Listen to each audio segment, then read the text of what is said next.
तमेव लोकशङ्करं नमामि शङ्करं गुरुं नमामि शङ्करं गुरुं नमामि शङ्करं गुरुं।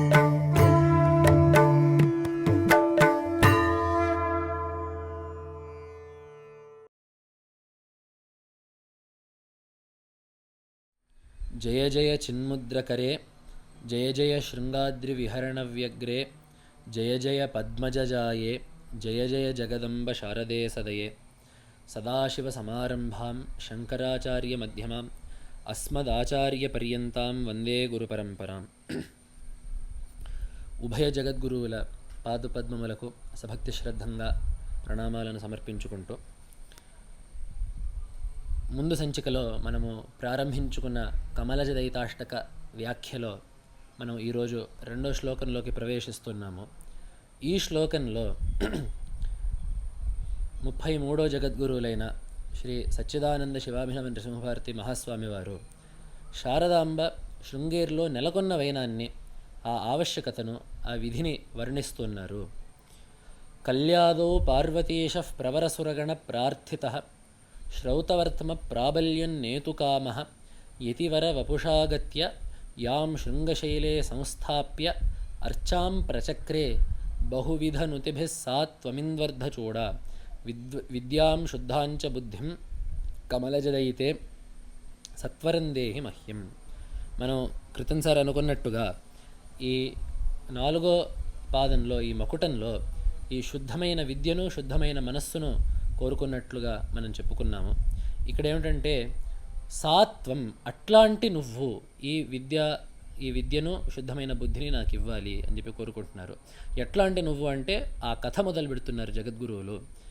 కళ్యాదౌ, కలి ప్రారంభంలో, పార్వతీశ పరమేశ్వరుడు, ప్రవర సురగణ ప్రార్థిత దేవతాగణములచే ప్రార్థింపబడినవాడే, శ్రౌతవర్త్మ వేద మార్గమును ప్రాబల్యన్నేతుకామ మరల ప్రచారంలోకి తీసుకురావడానికి, మరల ప్రచురం చేయడానికి, మరల ప్రబలం చేయడానికి, యతివర వపుష ఒక యతిశ్రేష్ఠుల యొక్క రూపంలో వచ్చి, ఆగత్య వచ్చి, యాం శృంగశైలే సంస్థాప్య ఏ దేవతను శృంగేరిలో సంస్థాపించి అర్చించారో, అర్చాం ప్రచక్రే అర్చనలను చేశారో, ఎట్లాగా బహువిధ నుతిభి రకరకాల స్తోత్రాల చేత ఏ దేవినైతే భగవత్పాదులు నుతించారో అట్లాంటి సాత్వం, అట్లాంటి నీవు, ఇంద్వర్ధచూడ శిరస్సు మీద చంద్రరేఖ ధరించిన ఓ తల్లి, అట్లాంటి నువ్వు, విద్యాం శుద్ధాంచ బుద్ధిం ఆ శుద్ధ విద్యను, శుద్ధ బుద్ధిని నాకు ఇవ్వాలి అని. ఇక్కడ సంక్షిప్తంగా అమ్మవారు శృంగేరిలో స్థాపింపబడిన ఆ కథను మాత్రమే వర్ణించకుండా ఒక రకంగా జగద్గురువులైన భగవత్పాదుల యొక్క చరిత్ర కూడా దీంట్లో వచ్చినట్లయింది. కళ్యాదో, ద్వాపరయుగం అయిపోయింది, కలియుగం ప్రారంభమైంది. క్రమక్రమంగా జనుల్లో ధర్మశ్రద్ధ తగ్గింది, నాస్తిక మతాలు ప్రబలాలయ్యాయి, వేదమతం క్షీణమైంది. ఉన్న వేదమతాలు కూడా, వైదికమైన మతాలు కూడా పరస్పర కలహాలను ప్రారంభించుకున్నాయి. తామసికమైన ఆచారాలు ఉన్న ఆచారాల్లో కలిసిపోయాయి. జనులు ఒక అజ్ఞాన పరిస్థితిలో ఉండగా అప్పుడు దేవతలు పరమేశ్వరుడిని ప్రార్థించారు. లోకం చెడిపోతే దేవతలకేమీ అవసరం అని చెప్పంటే, దేవాన్ భావయతానేన తే దేవా భావయంతువః పరస్పరం భావయంత శ్రేయఃపరమవాప్స్యథ అని, అలాగే ఇష్టాన్ భోగాన్ హి వో దేవాః దాస్యంతే యజ్ఞభావితాః అని మనకి గీతలో చెప్పబడుతుంది. దేవలోకానికి, మనుష్యలోకానికి ఒక అవినాభావ సంబంధం ఉంది. మనుష్యలోకము ధర్మాన్ని ఆచరిస్తే దేవలోకము పుష్టిగా ఉంటుంది. దేవలోకము పుష్టిగా ఉంటే మనుష్యలోకాన్ని వారు పోషిస్తూ ఉంటారు. ఉదాహరణకి యజ్ఞాల ద్వారా ఇంద్రుడికి యాగాన్ని చేస్తే ఇంద్రుడు కాలంలో వర్షాన్ని కురిపిస్తాడు. అప్పుడు ఈ రకంగా దేవతలకు కావలసిన హవిస్సులు అందుతాయి, మనుష్యలోకానికి కావలసిన సస్య సమృద్ధి చెందుతుంది. అదేవిధంగా మానవులు ఈ భూదేవిని ధార్మికంగా చూసుకున్నట్లయితే, ఈ భూమిలో ఉండే ప్రజలను సక్రమంగా ధర్మంగా పాలించుకున్నట్లయితే అప్పుడు ఈ భూదేవి మనల్ని అనుగ్రహిస్తుంది. ఈ విధంగా ప్రకృతికి, దేవతాశక్తులకు, ధార్మికమైన ఆచరణకి ఒక పరస్పర శ్రేయస్ సంబంధం ఒకటి ఉంది. కాబట్టి ఇట్లా భూలోకంలో ధర్మము తప్పగా దేవతలకు ఇబ్బంది అయ్యి వాళ్ళు కథం క్రతుభుజో వయం అని చెప్పి అన్నారు. మేము శంకర దిగ్విజయంలో అంటారు, కథం క్రతుభుజో వయం, కథం యజ్ఞా ప్రవర్తేరన్, కథం క్రతుభుజో వయం అని చెప్పి అంటారు. యజ్ఞాలు లేకపోతే మేము అక్కడుండే ఆహుతుల్ని మేము ఎలా స్వీకరిస్తాము, మేము ఎలా జీవిస్తాము అని చెప్పి దేవతలు అంటారు భగవంతుడితో. కాబట్టి ఆ దేవతల యొక్క మొరను ఆలకించి, అదేవిధంగా శ్రౌతవర్త్మ ప్రాబల్యం నేతుకామః, వైదిక మార్గాన్ని ప్రచారంలోకి మళ్ళీ తీసుకురావాలి. నాస్తిక మతాల యొక్క ఔద్ధత్యాన్ని తగ్గించి, ఆ వేద మతాలలో ఉండే ఆ పరస్పర కలహాన్ని తగ్గించి, ఆ వైదిక మార్గం యొక్క యథార్థ స్వరూపానికి లోకానికి ఆ యథార్థ స్వరూపాన్ని లోకానికి తెలియజేయాలి అనే ఉద్దేశ్యంతో పరమశివుడు కాలటిలో 12 శతమానాల పూర్వము శంకర నామధేయాన్ని ధరించి ఆర్యాంబ శివగురువుల యొక్క సంతానంగా ఆ పరమేశ్వరుడు జన్మించాడు. ఈ కథని మనం సవిస్తరంగా అక్కడ శంకర దిగ్విజయం చెప్పుకున్నప్పుడు చెప్పుకుందాము. కానీ ఇక్కడ తెలుసుకోవాల్సింది ఏమిటంటే, భగవత్పాదుల యొక్క లక్ష్యము శ్రౌతవర్త్మ ప్రాబల్యము. వేద మార్గం పరిపుష్టంగా ఉంటే ధర్మము లోకంలో వర్ధిల్లుతుంది. ధర్మం లోకంలో వర్ధిల్లిందంటే దేవతలు సంతోషించి మనల్ని అనుగ్రహించి ఈ లోకాన్ని పోషిస్తుంటారు. లోకం పోషించబడినట్లయితే ఈ లోకంలో ఉండే ప్రతి ఒక్కరూ సంతోషంగా ఉంటారు. అదే సర్వే జనా సుఖినో భవంతు అని చెప్పి మనం ప్రతి కార్యక్రమంలోనూ ప్రతిరోజు మనం చెప్పుకునే నినాదానికి అర్థము. కాబట్టి ఈ ఈ వైదిక మార్గ ఉద్ధారణలో ఇది ఒక భాగం. ఈ ధర్మ ప్రచారము భగవత్పాదులు ఎన్నో దగ్గరలా ఈ తామసిక ఆచారాలని నివారించారు. చాలా దగ్గరలా చాలా తీవ్ర స్వరూపంగా ఉండే దేవతల యొక్క క్రోధాన్ని తగ్గించారు. అలాగే కొన్ని దగ్గరలో అసలు పూర్తిగా లోపించిన దేవతా రూపాలని మరల ప్రతిష్ఠించారు. మనకి ప్రసిద్ధంగా పురాణంలోని కథ వస్తుంది, అలాగే లోకంలోనూ ఈ కథ ఉంది. ప్రామాణికమైన కథే ఇది. భగవత్పాదులు బదరికాశ్రమానికి వెళ్ళినప్పుడు అక్కడ నారాయణుడు ప్రతిష్ఠించి ఉన్న చోటు ఖాళీగా ఉండింది. ఇక్కడ ఏమిటి, ఇక్కడ విగ్రహం ఎక్కడుంది అని చెప్పి అచ్చటి వారిని, అక్కడ ప్రాంతీయులను అడిగితే వారు చెప్పారు, ఈ నాస్తికుల యొక్క దండయాత్రల్లో, నాస్తికుల యొక్క దాడుల్లో ఆ విగ్రహాన్ని వాళ్ళు పెకలించి, ఎంతో దుర్మార్గంగా వాళ్ళు పెకలించి ఈ పక్కన ఎంతో లోతుగా మరియు ఈ ఎముకల్ని కరిచే చలితో ఉన్న ఒక కోనేటిలో పడేశారు దాన్ని. కాబట్టి మేము మళ్ళీ ఆ భగవద్ విగ్రహాన్ని మేము మళ్ళీ తీయలేకపోయాము, ఆ లోటు అలానే ఉండిపోయిందని చెప్పంటే అప్పుడు భగవత్పాదులు వెంటనే, వారు యోగమూర్తులుగా యోగ శరీరంతో కూడుకున్నవారు కాబట్టి ఆ చలిని లెక్క చేయకుండా ఎంత లోతైనా సరే ఆ కొలనులో వెంటనే దిగి ఆ అడుగున ఉన్న ఆ విగ్రహాన్ని మళ్ళీ బయటికి తీసి ఆ బదరికాశ్రమంలో నారాయణుడిని మళ్ళీ ప్రతిష్ఠించారు భగవత్పాదులు. కాబట్టి ఈ విధంగా కొన్ని దగ్గరలా లోపించిన దేవతా సాన్నిధ్యాలను సంస్కరిస్తూ, కంచిలో అక్కడ అమ్మవారి యొక్క ఆలయంలో ఎన్నో తామసాచారాలు, అంటే భగవత్పాదులు ఆ కంచికి వచ్చినప్పుడు అక్కడ ఎన్నో తామసాచారాలు కలిసిపోయి ఉన్నాయి అక్కడ. కాబట్టి భగవత్పాదులు అక్కడ ఆ తామసాచారాలను తొలగించి సాత్వికాచారాలను నెలకొల్పినట్టు మనకి శంకర దిగ్విజయంలో ఉంది. కాబట్టి భగవత్పాదులు అక్కడ ఒక దేవాలయాన్ని కట్టేసి ఇంకా మళ్ళీ యాత్రకు వెళ్ళిపోయారు. వారు కంచికి వచ్చారు, అక్కడ ఆ తామసికాచారాలను తొలగించారు, ఒక దేవాలయాన్ని కట్టించారు, వెళ్ళిపోయారు. కాబట్టి ఆ విధంగా అట్లా వచ్చి వెళ్ళిపోయిన క్షేత్రాల్లో కూడా భగవత్పాదులు అక్కడ ఉన్న దేవతకి ఎంతో సేవ చేసి అక్కడ ఉండే దేవతా వ్యవస్థను భగవత్పాదులు చక్కగా తీర్చిదిద్దారు. అదేవిధంగా ఇట్లా ఎన్నో ఐతిహ్యాలు ఉన్నాయి. కాబట్టి ఒక విధంగా ఇదంతా ధార్మికమైన సంస్కరణ భగవత్పాదులు చేసింది. ఇంకో విధంగా భగవత్పాదులు చేసింది తాత్వికమైన సంస్కరణ. ఎన్నో దర్శనాలు ఉన్నాయి మనకి, ఆ దర్శనాలు దారి తప్పాయి.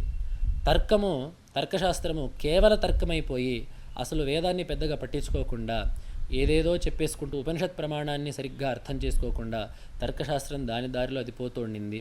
మీమాంసా శాస్త్రము ఎంతో గౌరవనీయమైన శాస్త్రము, వేద రక్షార్థము ప్రవర్తించిన శాస్త్రము. దాని ద్వారా వేదం యొక్క అర్థం చక్కగా నిర్ణయింపబడుతుంది. కానీ అది పూర్వకాండకి, వేదంలో కర్మకాండకి మాత్రమే పరిమితం అయిపోయింది. అసలు ఆ జ్ఞానకాండకు అర్థమే లేదు అనే వాదం ఒకటి మొదలైంది. ఆ జ్ఞానకాండతో ప్రయోజనమే లేదు, అసలు అర్థమే లేదు అనే ఒక వాదన బయలుదేరింది ఆ రోజుల్లో. ఆ మీమాంస వల్ల. కాబట్టి అట్లాంటి మీమాంస కూడా దారి తప్పింది. ఈ విధంగా ఎన్నెన్నో దర్శనాలు వాటి యొక్క హద్దును మీరియో లేదా వేదాంతాన్ని కించపరిచయో ఏదో ఒక విధంగా అవి దారి తప్పి ఉన్నాయి. భగవత్పాదులు వాటిలన్నిటినీ యథార్హంగా ఖండించి మళ్ళీ వాటి యొక్క ఉపయోగాన్ని కూడా చూపించారు. తర్కాన్ని ఖండించి తర్కం యొక్క ఉపయోగాన్ని చూపించారు, మీమాంసను ఖండించి మీమాంస యొక్క ఉపయోగాన్ని కూడా చూపించారు. ఇది ఒక తాత్వికమైన సంస్కరణ. ఈ అన్ని విధాలుగా ఇట్లాంటి ఈ విధంగా ఎన్నో భాష్యాలు రాసి గ్రంథాలు రాసి ఇవన్నీ కూడా మనం సవిస్తరంగా ఎదట చెప్పుకుందాము. ఎన్నో గ్రంథాలు ఈ విధంగా రాసి ఎన్నో ధార్మిక సంస్కరణల్ని చేసి పంచాయతన దేవతా పూజలు వంటి ఈ పూజా విధానాలను కూడా ప్రవేశపెట్టి భగవత్పాదులు లోకంలో ఉండే ఎంతోమంది ఆస్తికులకు అనుగ్రహం చేశారు. ఈ విధంగా భగవత్పాదులు లోకానుగ్రహం చేసి ఆ యాత్ర చేస్తూ చేస్తూ ఆ శృంగగిరికి వచ్చారు. మనం చెప్పుకున్నట్లుగా ఈ శృంగగిరిలో ఆ పాము చేత కప్పబడిన పాము చేత పాము పడగ నీడలో సుఖంగా కూర్చున్న ఆ కప్పను చూసి ఇది ఒక గొప్ప మహర్షి యొక్క తపస్థలము కాబట్టి ఇక్కడ ఒక పీఠాన్ని నెలకొల్పాలని చెప్పి ఆ పీఠాన్ని నెలకొల్పి అదేవిధంగా బ్రహ్మ విద్యను సర్వకాలములకు పరిపాలించడానికి ఈ పీఠంలో ఒక అవిచ్ఛిన్నమైన గురు పరంపరని అలాగే బ్రహ్మ విద్య యొక్క దేవత అయిన శారదా అమ్మవారిని కూడా ఇక్కడ ప్రతిష్ఠించాలని చెప్పి సంకల్పించి అప్పుడు ఇక్కడ మనం అనుకున్నట్లుగా వారి స్వహస్తాలతో ఒక శ్రీచక్రాన్ని ఉల్లేఖన చేసి వారు ప్రతిష్ఠాపించారు. ప్రతిష్టలు రెండు విధాలుగా జరుగుతూ ఉంటాయి. ఒకటి మహాపురుషులు సిద్ధపురుషులు చేసే, ఒకటి మనకి లోకంలో కనపడే ప్రతిష్టలు. దానికే మనం ఆ కింద ముందు ఆ దేవత జపం చేసి అలాగే ఆ దేవతను పెట్టే చోటు ఒక యంత్రాన్ని పెట్టి దాని కింద నవధాన్యాలు నవరత్నాలు కొంత సువర్ణం మొదలైన నిక్షేపాల నుంచి ఆ మీద దేవతా విగ్రహాన్ని పెట్టి అదేవిధంగా కళావాహన చేసి అలాగే ఈ ధాన్యావాసాలు జలాధివాసాలు ఈ అధివాసాలన్నీ ధాన్యాధివాసం ఈ అధివాసాలన్నీ చేయించి అలాగే చివరి రోజున ఆ నేత్రోన్మీలనం చేసి ఈ ప్రక్రియ అంతా ఒకటి ఉంది. ఇది ఒక ప్రక్రియ. అలాగే సిద్ధపురుషులు అంతలా బాగా మంత్రసిద్ధి కలిగిన వాళ్ళు చేసే దేవతా ప్రతిష్ఠ కొద్దిగా వేరేగా ఉంటుంది. వాళ్ళు ఈ క్రియ అంతా చేయక్కర్లేదు. ఈ క్రియ ఎందుకు అంటే అక్కడ దేవతా సాన్నిధ్యాన్ని సరి అయిన విధానంలో రప్పించడానికి. మంత్రసిద్ధి పొందిన వాళ్ళు దేవతా సాక్షాత్కారాన్ని పొందిన వాళ్ళకి ఇదంతా అవసరం లేదు. వాళ్ళు దేవతని పిలిచి ఆ మంత్రశక్తితో ఆ యంత్రంలో బంధిస్తే ఆ దేవత అక్కడే ఉంటుంది. భగవత్పాదులు చేసింది అటువంటి ప్రతిష్ఠ అనే విషయాన్ని ఒక్కసారి సన్నిధానం వారు మనతో చెప్పారు. ఒకసారి నేనే సన్నిధానం వారిని నేను అడిగాను, ఇక్కడ ఒక కావ్యం రాస్తున్నాము, ఈ కావ్యంలో భగవత్పాదులు చేసిన శారదా ప్రతిష్టని ఎలా వర్ణించాలి, ఈ ఒక్కొక్క ఘట్టాన్ని చెప్పుకుంటూ వెళ్ళాలా, ఒక్కొక్క క్రియను చెప్పుకుంటూ వెళ్ళాలా అని చెప్పి ఒక పద్యాన్ని వ్రాసి వారికి చూపించినప్పుడు వారు చెప్పిన మాట, ఇది లోకంలో మనమందరం చేసేటప్పుడు లౌకికంగా సరిపోవడానికి, ఏ పొరపాట్లు లేకుండా ఉండడానికి, ఎటువంటి హెచ్చుతగ్గులు లేకుండా ఉండడానికి, కరాఖండిగా ఉండడానికి మనం లోకంలో చేసే పద్ధతి అది.